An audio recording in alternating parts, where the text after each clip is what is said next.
Lockdown 2.0 is about to get tougher. The numbers would get away from us if we opened up again, therefore we can't.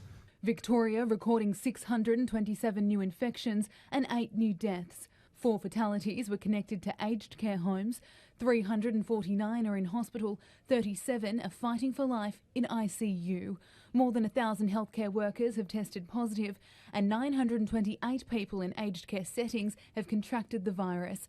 Now a New Zealand-style lockdown could be on the cards. These numbers are still far too high and we could not open up with these numbers. The best advice may well come to me that we need to take further steps, that the steps we've taken are not enough.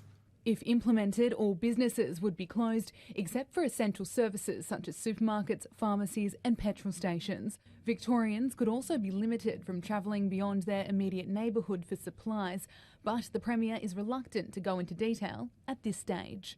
I've got no announcements to make about next steps.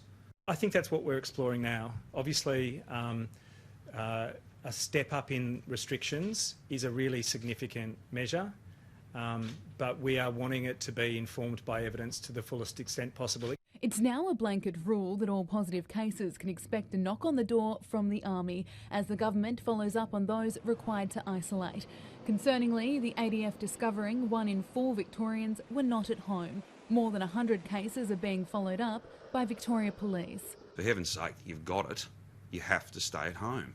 This is the 4th weekend Melburnians are spending under Stage 3 restrictions, but all 5 million of them are anxiously waiting to see what next steps the Andrews government will take.